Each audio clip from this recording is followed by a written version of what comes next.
So hello, welcome back to my YouTube channel English by Shweta. So in this video I'm going to tell you what are the 4 points you need to keep in your mind if you want to start your English improvement challenge.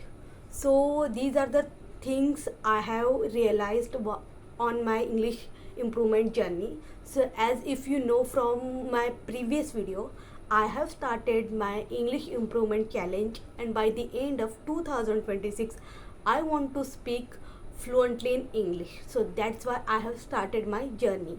From the 1st of Jan I have started working on my English, and so far I was hardly able to upload.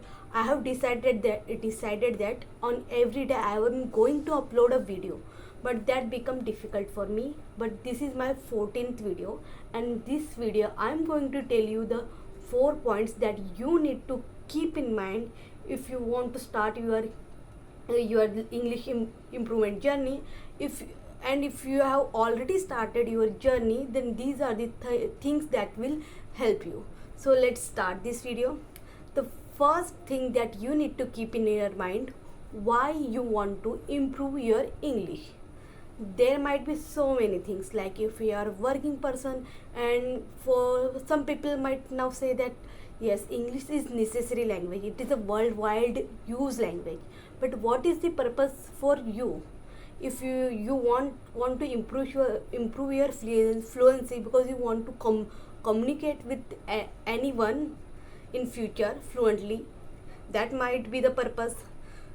For another person, the purpose will be they want to work in MNC companies, so they are in a corporate job, they want to work, that's why they want to speak in fluently in English. That can be the purpose.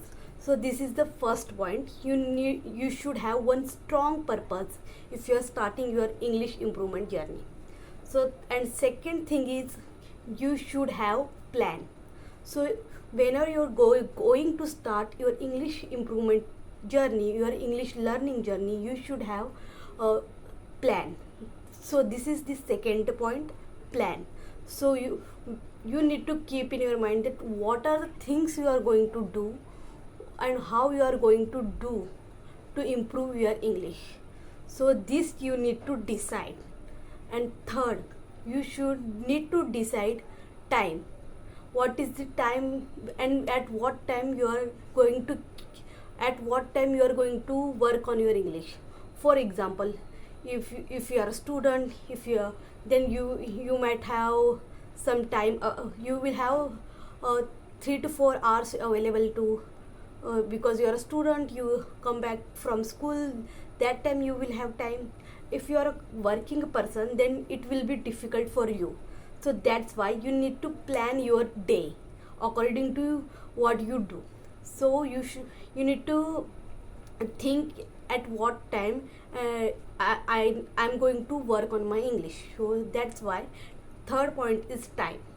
And the fourth point is that I'm going to tell you is that you should have you need to follow at least so many people who can motivate you. For example, you can surround yourself with if possible, you can surround yourself with the English speaking person, so you can keep in touch with them and you can speak in English with them. And you need to make one note in your mind. If you are with one person and you want to practicing with that person, you need to make a point that person is positive person. If you are making any mistake, that person is not going to judge you based on your English. So this is the point number 4, environment. You need to surround yourself with positive environment. And so these are the 4 things you should have if you are planning to start improve your English. You need to start learning your English. So these are the 4 points I have realized while I'm learning on my English improvement challenge. So you might now thinking that yes, you told us the 4 points, Now the thing is, you might thinking that how I can implement these four things. If you are really interested to know how these are four things I implement in my life, so don't forget to watch my next video. In my next video, I'm definitely going to share in detail how you can implement these four things. So guys, let's meet in my next video. Bye.